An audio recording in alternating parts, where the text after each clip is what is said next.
¿listo? Entonces tenemos las capacidades motoras, capacidades condicionales, capacidades biomotoras, también nos van a encontrar en los diferentes textos, ¿listos? Bueno, vamos a hablar nosotros en este momento pues de las capacidades motoras. Entonces las conocemos, estas primeras diapositivas se repiten pues, en todas mis presentaciones de capacidades condicionales para, digamos, ponernos un poco en contexto. Entonces las capacidades motoras son condiciones de rendimiento básicas para el aprendizaje y la ejecución de acciones motoras deportivo-corporales. Entonces esas capacidades motoras dependen pues de las capacidades condicionales, que es lo que vamos a hablar en este momento, ¿cierto? Que son, digamos, que las capacidades que dependen más que todo de procesos energéticos, de las diferentes líneas energéticas, ¿listos? Y también dependen de las capacidades coordinativas, que son procesos que tienen que ver ya más con el tema neuromuscular, ¿listo? Y del sistema nervioso, ¿vale? Todas las capacidades motoras, todas las capacidades condicionales, digamos como que no podemos separar unas de otras de forma general en el entrenamiento, porque casi que interactúan, ¿cierto? O tienen intervención en algunas de forma simultánea, bueno, sí, interactúan en los diferentes, digamos, como que manifestaciones del deporte, manifestaciones de la fuerza, de la resistencia, de la velocidad, y aquí podríamos encontrar en ese tipo de interacciones en donde vemos varias capacidades trabajando, podríamos hablar del tema de velocidad, en donde pues se encuentra la resistencia y a la fuerza como con un gran aporte para el desarrollo de esa capacidad que es la velocidad, ¿listo? Entonces, ninguna capacidad consiste exclusivamente en procesos energéticos o en procesos de regulación y conducción del sistema nervioso, ¿listo? También se necesitan del desarrollo de la parte muscular, ¿vale? Bueno, esta también se repite en varias, la colocamos, digamos, como para disociar siempre lo que es la parte de fuerza, velocidad, flexibilidad y resistencia, que son las capacidades condicionales. En primer lugar, vamos a ver unas diapositivas que por allá yo les mostré, creo que fue en el resultado de diagnosticar, que nos ayudan a ponernos en contexto en las diferentes, ahí se me pasó, en los diferentes tipos de resistencia, ¿listo? En la resistencia. Entonces, vamos a hablar de que la capacidad de resistencia es una capacidad en la cual el deportista puede soportar una fatiga psicofísica, ¿listo? Entonces vamos a encontrar que dentro de la parte de psíquica, el deportista puede soportar durante el mayor tiempo posible un estímulo que muy posiblemente por su sintomatología lo puede invitar a que desista de seguir desarrollando ese ejercicio. Entonces, son esas sensaciones que posiblemente pueda estar sintiendo un maratonista, pueda estar sintiendo un triatleta, etcétera, ¿listo? Que son sensaciones, digamos, como que de fatiga, de dolor, que mediante las cuales el deportista, pues, quiere decir no más, pero pues, sabe que, o su parte cognitiva y psicológica lo lleva ahí a seguir llevando a cabo esa prueba hasta lograr terminar, ¿vale? En el ciclismo también se ve mucho. Y la parte de resistencia física, hablaríamos de la capacidad para soportar fatiga que posee el organismo y sus diferentes sistemas. Entonces, el sistema circulatorio, cardiorrespiratorio, muscular, óseo, ¿vale? Todos tienen una interacción y un papel importante para desarrollar una modalidad o una prueba de ejercicio o deportiva. ¿Listos? Entonces, también entra a trabajar esa parte de la parte física en lo que es la resistencia. ¿Listo? Creo que, permítanme un momento, bueno, no, sigamos.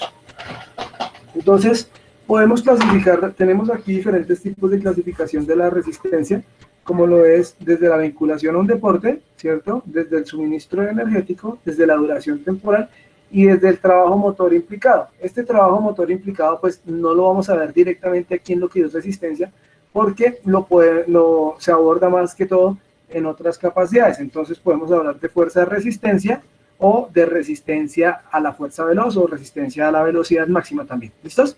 Entonces, este tipo de resistencia, según el trabajo motor implicado, lo veremos en las respectivas capacidades condicionales que tengamos ahí. ¿Listos? Bueno.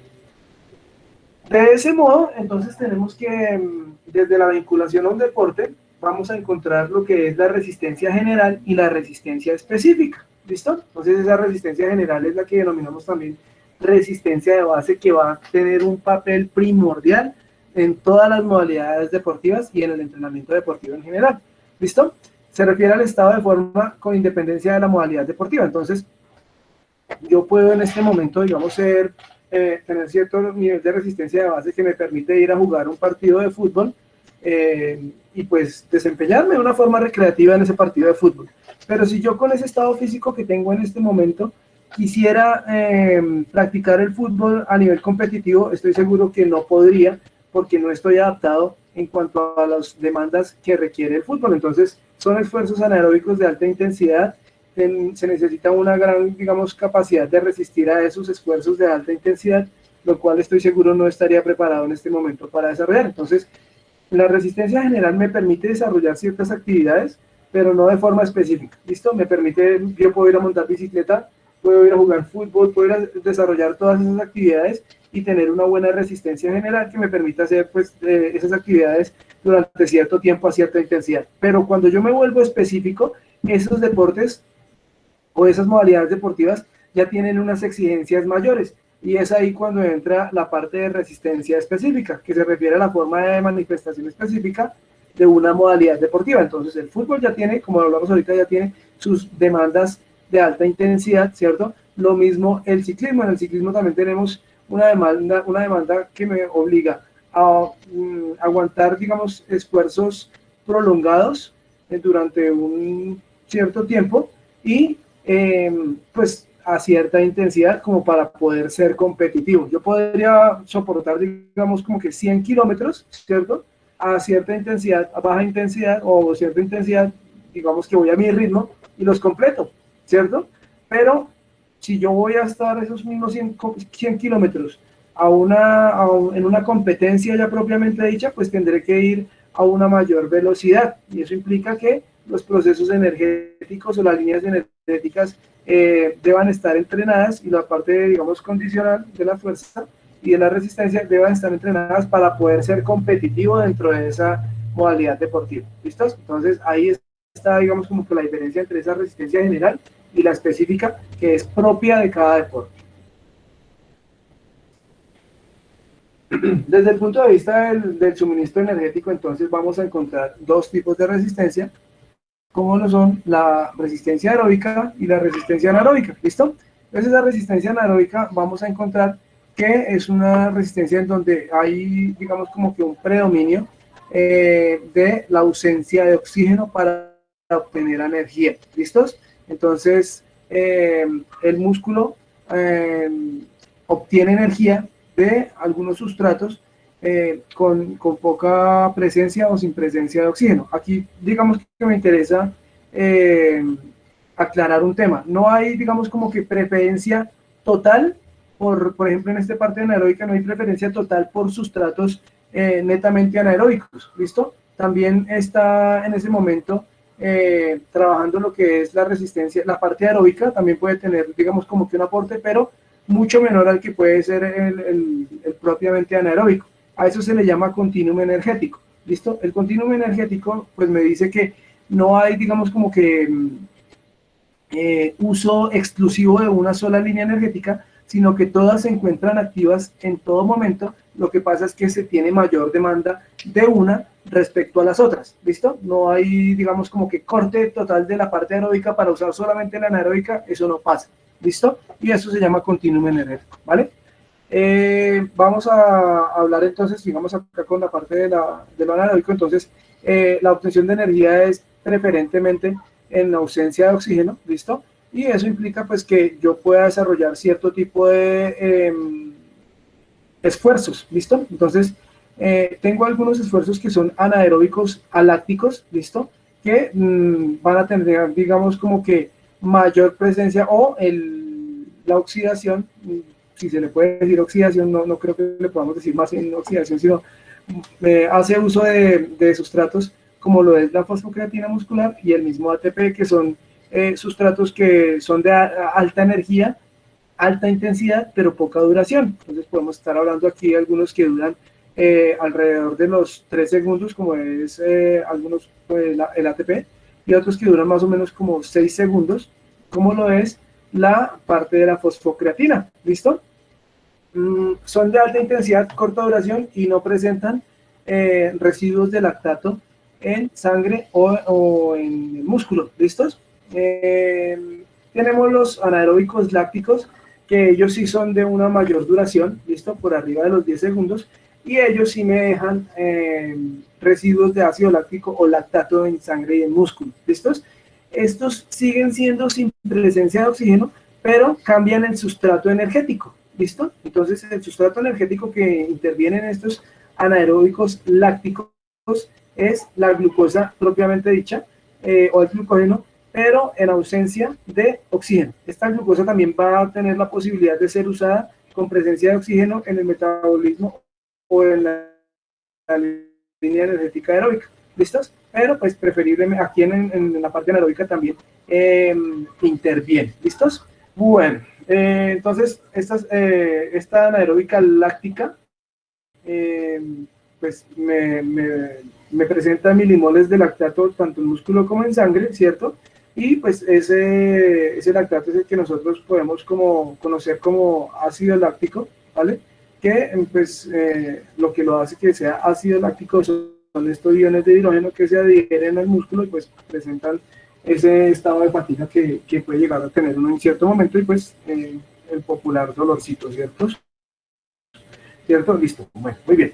Tenemos la parte aeróbica en donde pues ya aquí los sustratos energéticos tienen presencia de oxígeno para poder dar energía, para poder obtener energía.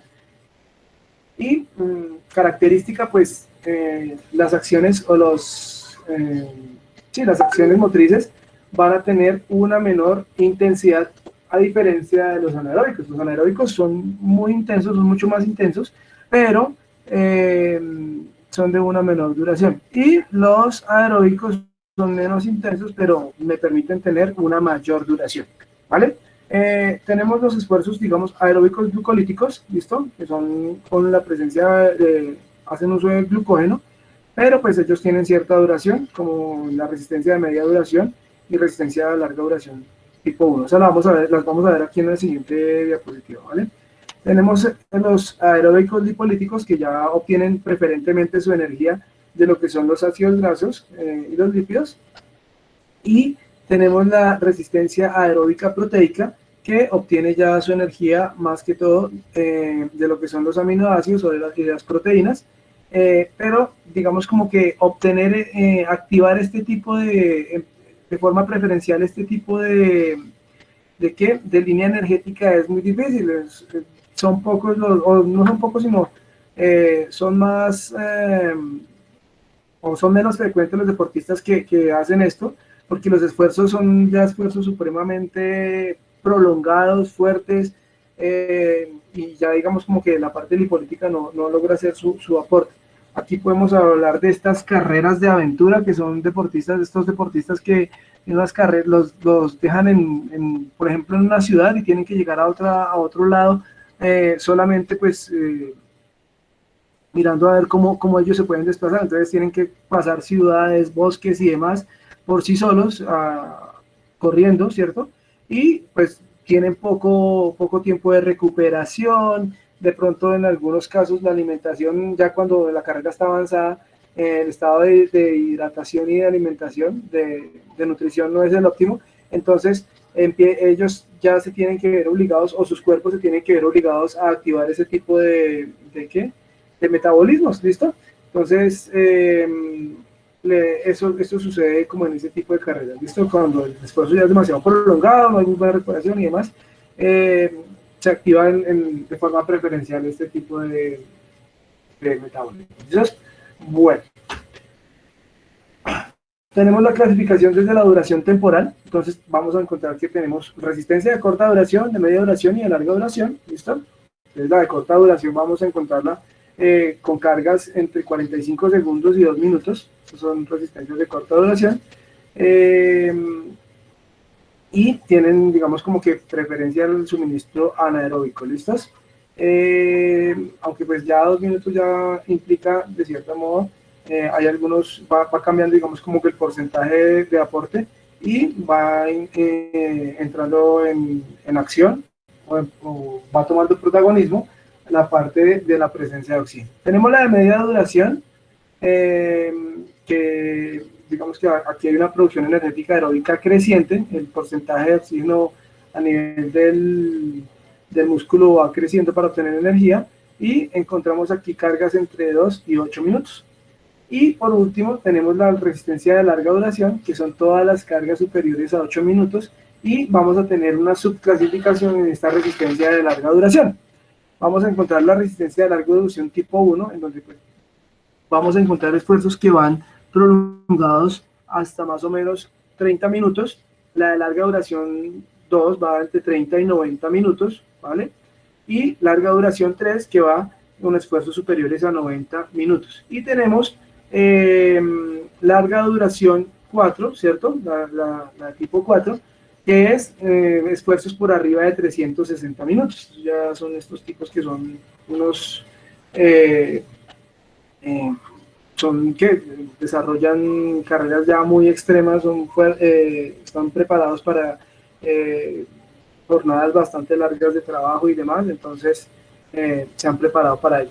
Los señores de triatlón, Ironman, de pronto algunas modalidades del ciclismo, las etapas más fuertes, todos ellos están, digamos, como que dentro de esa clasificación. ¿Listas? Bueno, vamos a hablar aquí muy rápidamente de las características de la resistencia en los niños, porque no se trabaja igual que en los adultos. ¿Listos? No es igual la resistencia en niños que en los adultos. ¿Listo? No hay las condiciones, todavía hay ciertas condiciones que son diferentes respecto a los adultos. Entonces, pues me parece conveniente poderlas abordar en este momento, ¿vale? Entonces vamos a tener algunos aspectos fisiológicos. Entonces vamos a encontrar que los niños tienen una tendencia principal a cargas aeróbicas, es decir, no están preparados para desarrollar cargas anaeróbicas, pero hablaríamos más que todo de cargas anaeróbicas de tipo láctico. ¿Listo? Ellos hacen carreras de alta intensidad, claro que sí, pero son alácticas. ¿Listos? Esas digamos como que las pueden soportar, pero las cargas de alta intensidad lácticas no están preparados todavía para desarrollar ese tipo de resistencia. ¿Listo? No es bueno para ellos. Entonces, ¿qué sucede? Todavía no tienen esa adaptación cardiopulmonar y metabólica apta para soportar ese tipo de cargas. ¿Listo? Cuando yo desarrollo un esfuerzo, esos esfuerzos de tipo láctico, pues tengo una mayor segregación de lo que son las hormonas del estrés, como son la adrenalina y la noradrenalina, ¿listo? Y son, digamos, como que hormonas que nos preparan para responder a cierto tipo de situaciones, pero van a generar cierto tipo de desgaste o de cansancio o de fatiga en el sistema neuronal, en el sistema nervioso, en el sistema muscular. ¿Listo? Y pues, por ejemplo, para nosotros que ya somos grandes, ya podemos soportar algún tipo de cargas, pero de hecho, luego de que nosotros hacemos esas cargas fuertes que son de tipo láctico, pues a veces tardamos 1, 2 o incluso 3 días en recuperarnos, ¿listo? Y estamos, digamos, como que preparados de cierto modo para soportarlas, porque tenemos una mejor resistencia en cuanto a lo que es resistencia de base. Los niños no están preparados para eso, entonces por eso ellos realizan preferiblemente actividades de tipo aeróbico que les vayan ayudando a desarrollar esa parte cardiopulmonar, ¿cierto? Y también les vayan ayudando a hacer esas adaptaciones a nivel muscular y nervioso. Pueden hacer actividades de alta intensidad, pero no de tipo láctico, ¿listo? Eso hay que tenerlo claro. Entonces tenemos aquí otro cuadrito que dice contraindicaciones de cargas anaeróbicas lácticas. Entonces las células musculares no contienen ni cantidad ni actividad requeridas para este tipo de metabolismo, ¿listo? no están preparadas para soportarlo. Y tolerancia baja al ácido láctico con relación a los otros. Entonces no tenemos, digamos, como que mucha recomendación de hacer este tipo de esfuerzos en los chicos. Las cargas anaeróbicas lácticas, ¿listo? Entonces, como les había dicho hace un momento, cuando yo desarrollo esas cargas lácticas, hay una mayor segregación de catecolaminas, que son, digamos, como que las mismas hormonas del estrés, ¿cierto? Como lo es la adrenalina y la noradrenalina, ¿listo? Entonces los niños no están en condiciones de soportar esos niveles. Aquí nos dicen, digamos, como que es como si nosotros pudiéramos soportar 10 veces más esa carga, ¿listo? Entonces no es muy recomendable porque es un impacto fuerte para ellos, ¿listo? Tienen una baja capacidad glucolítica y de catecolaminas insuficientes para proteger y soportar una acidosis excesiva, ¿listo? Entonces, cuando hay demasiado ácido láctico en el músculo y yo vuelvo a repetir ese tipo de cargas, pues el músculo se va acidificando y eso puede ocasionar pues que las fibras musculares empiecen a verse afectadas por esa acidificación, ¿listo? Puede haber un cambio en el pH, ¿cierto? De las fibras y puede empezar a haber una degradación de esas fibras. Entonces, por eso es importante la recuperación. En todas las edades, en todas las etapas, en todas las categorías, es importante tener una buena recuperación. ¿Listos? Los chicos hacen actividades aeróbicas, hacen actividades a alta intensidad, pero no pueden hacer actividades, digamos, como que prolongadas, aún no están preparados. Entonces, deben realizar, digamos, como que esas actividades de una forma más corta, mejor planificada y garantizarles la recuperación. Lo que sí hacen ellos es recuperarse mucho más rápido. ¿Listos? Entonces, usted ve un niño que está haciendo un ejercicio, lo hace muy rápido, o de una forma aeróbica, etcétera, pero se fatiga bastante rápido. Pero ya él se recupera y ya al momento está otra vez lleno de energía. Nosotros de pronto podemos hacer ciertos esfuerzos muy intensos, nos podemos fatigar, podemos durar más tiempo soportándolos, pero en el momento en que nos fatiguemos y nos cansemos, vamos a durar mucho más tiempo en recuperarnos. Entonces, los niños se recuperan más rápido respecto a nosotros nos demoramos más en la recuperación, pero digamos que ellos tienen una capacidad de resistir a esos esfuerzos menor y pues nosotros sí más prolongada, ¿listo? Los adultos. Bueno, esto ya lo hablamos con lo de la adrenalina y noradrenalina. Uso del depósito de hidrato de carbono para el rendimiento cuando de forma natural este debe ser usado para el funcionamiento y protección de órganos que dependen de la glucosa. ¿Listo? Entonces, o el glucógeno. A nivel del hígado, hay digamos como que algunas reservas de glucógeno que son usadas para enviar energía, ¿cierto?, a otros órganos que son vitales, a otras zonas del cuerpo, ¿listo? ¿Cómo qué zonas? Podemos hablar de el suministro de glucógeno a nivel del cerebro, ¿listo? Y cuando yo le doy unos esfuerzos demasiado fuertes al niño y lo obligo a tener, digamos, como que una mayor resistencia en ciertas cargas, ¿cierto? Y que él con su glucógeno en sangre y en músculo no es capaz de soportar, pues el organismo de él tiene que echar mano de otros depósitos. Y entonces ahí estaríamos hablando también de ese tipo de depósitos como los que hay en el hígado, para poder soportar esas cargas, ¿listo? Eso implica entonces que haya un menor suministro de glucosa a nivel cerebral y pues en algún momento podamos, cuando vemos que hacemos ese tipo de esfuerzos muy altos, entonces podemos encontrar al niño cuando está agotado como una falta de atención, está distraído, de pronto tenga algunos cambios de humor, ¿listo? Porque de pronto no le ha llegado suficiente suministro energético a la parte cerebral, entonces el cerebro también se fatiga, ¿vale? Bueno, vamos a hablar aquí de la frecuencia cardíaca. Entonces tenemos como que la frecuencia cardíaca nos ayuda a controlar ciertos esfuerzos, ¿listo? A poder controlar cierta intensidad, pero eso no ocurre en los niños, ¿listo? Porque los niños no muestran, digamos que mayores cambios, o los cambios que ellos muestran a nivel de frecuencia cardíaca, de pulsaciones, no son confiables, son muy variables, ¿listo? Entonces un niño puede hacer un esfuerzo de baja intensidad a cierta frecuencia cardíaca y hacer un esfuerzo de alta intensidad y tener, digamos, como que la misma frecuencia cardíaca, o viceversa, un esfuerzo de baja intensidad con una alta frecuencia cardíaca y el de alta intensidad también, ¿listo? Entonces, no es confiable desarrollar ese tipo de control fisiológico de la carga de entrenamiento en niños mediante la frecuencia cardíaca. Es más recomendable ya más o menos a partir de la adolescencia, 13, 14 años. A partir de ahí de pronto empieza a ser más confiable el indicador fisiológico de la frecuencia cardíaca. ¿Listos? Entonces nos dice que diferenciar por completo los rendimientos de resistencia máximos de los inferiores solo mediante frecuencia cardíaca es difícil en los niños. ¿Listo? Ya en adultos pues es más sencillo, el corazón ya está más desarrollado, es más estable el comportamiento y sus pulsaciones, entonces ya para cierto tipo de entrenamientos podemos usar las pulsaciones por minuto para controlar la intensidad, ¿listo? Con los niños es un tema como de más de percepción, ¿listo?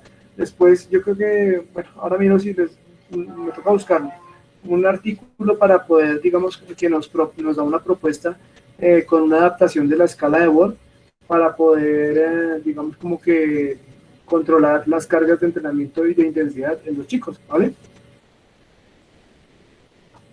Bueno, entonces tenemos los efectos y las adaptaciones de la resistencia en los niños. Del trabajo de resistencia sí lo podemos desarrollar, pero de una forma adecuada y bien planificada, ¿vale?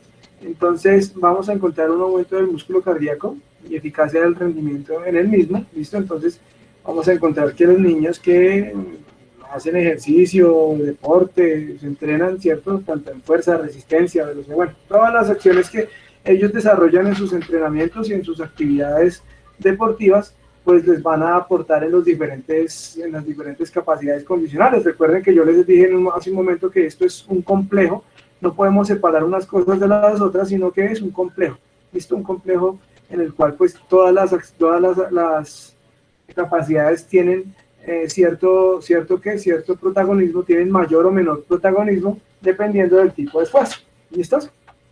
Pero todas están como que interactuando o haciendo aporte permanentemente, ¿listo? Entonces los niños van a tener, digamos, como que un corazón más fortalecido.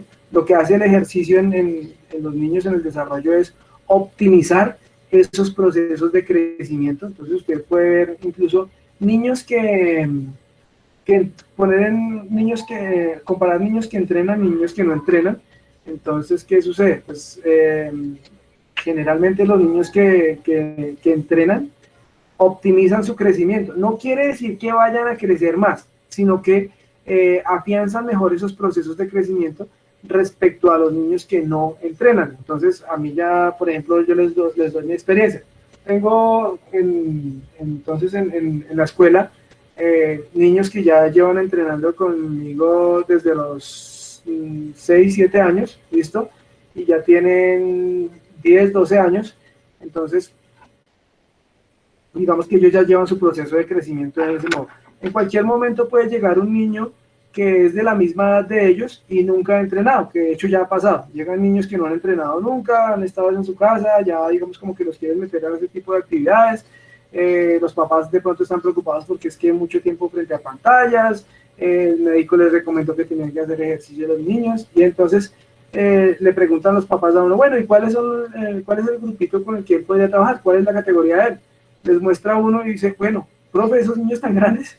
Sí, señora, esos niños tan grandes porque son, y si son de la edad, digo, sí, señora, son de la edad. Entonces ahí es donde usted se da cuenta como entrenador que el ejercicio y el entrenamiento deportivo en niños o las cargas de la actividad física optimiza esos procesos de crecimiento. Entonces generalmente esos niños se ven más robustos, son más fuertes, están mejor preparados respecto a los que no entrenan. ¿Listo?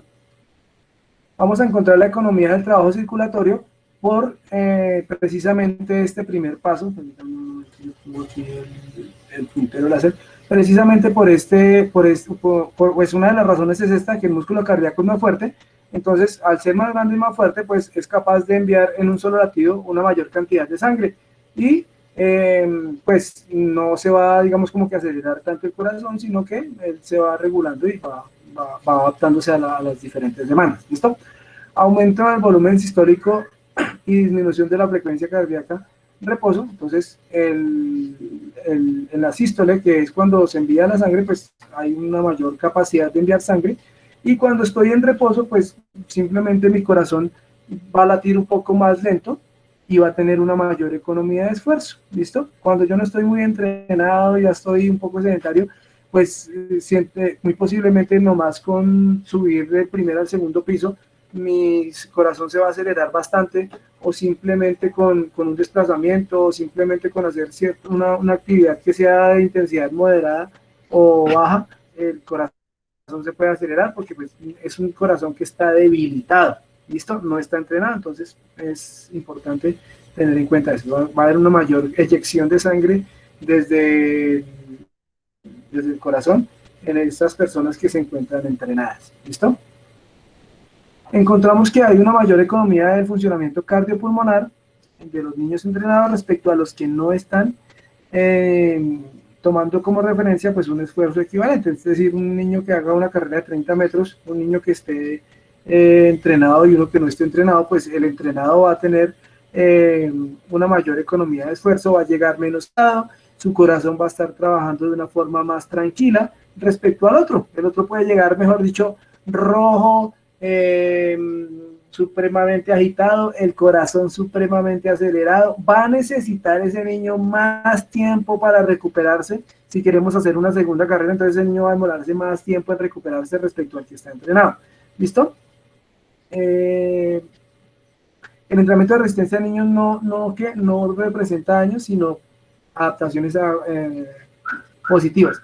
Vamos a encontrar muchas personas que dicen, no, el entrenamiento de resistencia a niños no es bueno, el entrenamiento de la fuerza a niños no es bueno, y no es así, eso es un mito, ¿listo?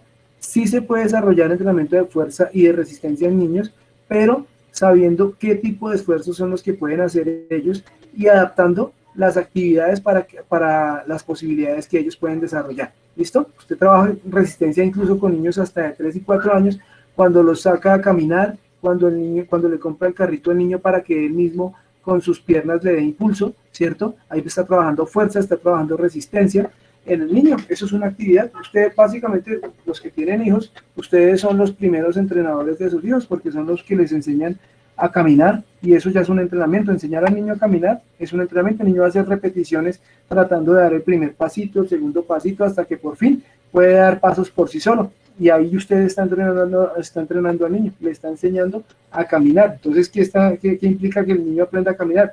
Le está trabajando procesos neuromotores y que tienen que ver con la coordinación, procesos neuromusculares que tienen que ver con la fuerza. En algún momento cuando el niño ya, o bueno, sí, incluso sin haber aprendido a caminar solo, también está haciendo resistencia. El niño, por ejemplo, pudo haber hecho en un día, no sé, usted lo puso a caminar bastante y, no sé, alcanzó a completar 30 metros. Eso pudo haber sido un esfuerzo estimulante para él. El niño pudo haber quedado agotado con esas caminatitas que usted le da, y ahí usted ya está trabajando en la resistencia, ¿sí? Entonces, ustedes o los papás son los primeros entrenadores de los niños, ¿vale?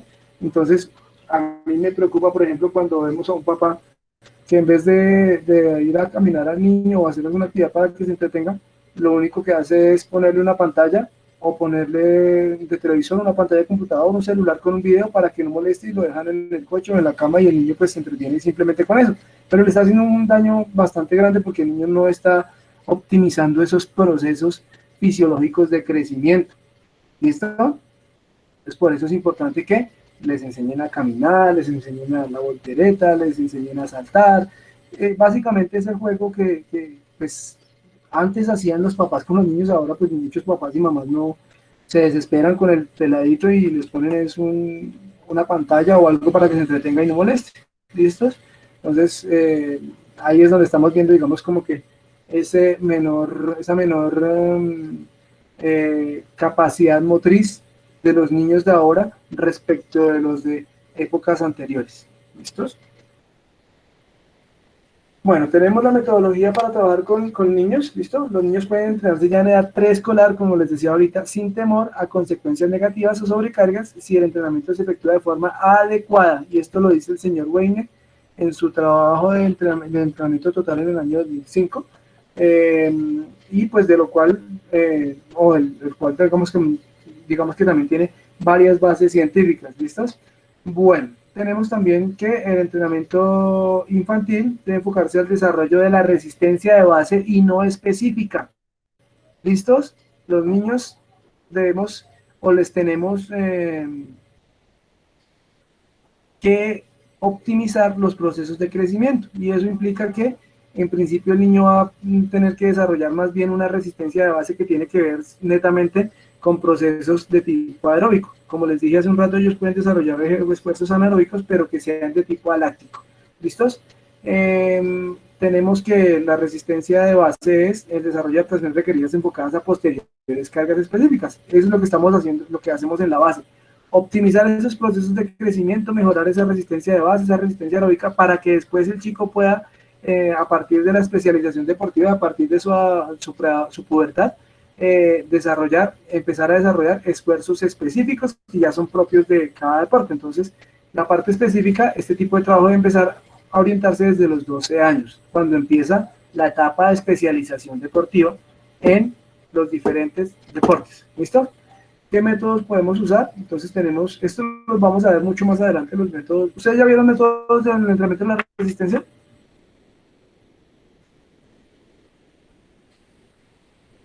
Y si hemos visto que, profe, perdón. ¿Métodos de entrenamiento de la resistencia ya han visto? Sí los hemos trabajado, profe. Sí, listo, muy bien. Entonces,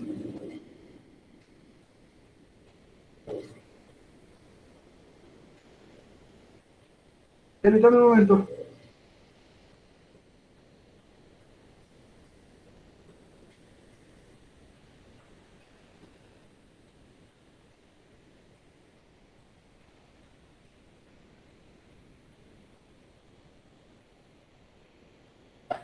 Bueno, muy bien.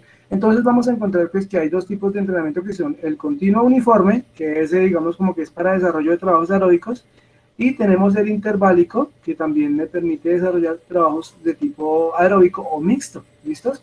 Entonces, ellos no deben ser aplicados, digamos, como que al pie de la letra, porque pues algunos de ellos tienen algunas características que son de alta intensidad y tienen, digamos, como que esas características provocan que hayan trabajos lácticos. ¿Listos? Entonces debemos saber que ellos deben ser adaptados pedagógicamente para poder desarrollar los esfuerzos que estos chicos son capaces de realizar. ¿Listos?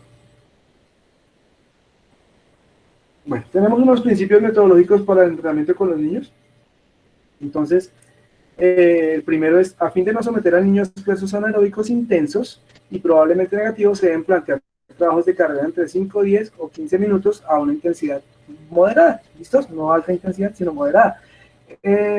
Aquí es importante que usted tenga como premisa la variedad. ¿Listo? Entonces, que no sea usted el entrenador que llega siempre a decirle al niño que tiene que hacer 15 minutos de solo vueltas a la cancha. Esto usted lo puede trabajar de diferentes formas, mediante juegos, incluso mediante un partidito de 1 contra 1. Ahí va a tener, digamos, como que tiempos de actividad intermitente en este caso, pero lo va a poder desarrollar. Y el hecho de que sea, por ejemplo, un 1 contra 1 va a implicar que el niño tenga una actividad permanente.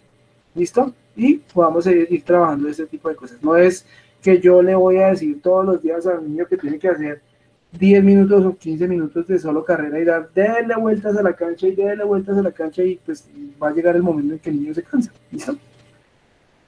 Bueno, en segundo lugar tenemos otro principio metodológico, que es el entrenamiento de resistencia en edades infantil y juvenil.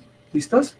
Y sirve sobre todo para formar resistencia base y por ende la capacidad aeróbica. ¿Listo? Entonces, en esas edades, más o menos hasta los 12, 14 años, enfóquense en desarrollar resistencia de base o el trabajo de capacidad aeróbica en los niños. ¿Listo? No necesitamos desarrollar ahí todavía esfuerzos anaeróbicos, ¿vale? El siguiente sería, para trabajar la resistencia aeróbica existe como mucho un inicio tardío, pero nunca demasiado precoz, ¿listo? Es decir, en pequeñitos también podemos empezar a trabajar resistencia de una forma adaptada y adecuada. El entrenamiento de la resistencia debe ser ameno, ojo, divertido, adecuado a los niños, y debe distraer y satisfacer la fantasía infantil. ¿Listo? Ahí deben ser, juega y juega, ustedes muy creativos, tener una gran variedad de actividades para que ellos trabajen lo que usted quiere que trabajen en cuanto a lo que es la línea energética o la capacidad aeróbica, y también pues que ellos tengan ese disfrute y ese cariño por la actividad que están desarrollando. ¿Listo? Entonces ahí es especialmente importante que usted tenga esa capacidad de ser creativo y de proponer la mayor cantidad de actividades variadas para que pueda lograr usted y ellos o el objetivo que usted tiene para ellos en cuanto a la parte condicional. ¿Listo? En siguiente lugar, la elección de los métodos y contenidos de entrenamiento debe efectuarse con correspondencia con las condiciones psicofísicas de los niños y jóvenes. ¿Listo? Entonces, en niños no es aplicar los métodos al pie de la letra, porque como les dije, hay algunos que tienen características y llevan a que deban realizarse esfuerzos lácticos. Entonces, deben ser adaptados de una forma adecuada. ¿Listos?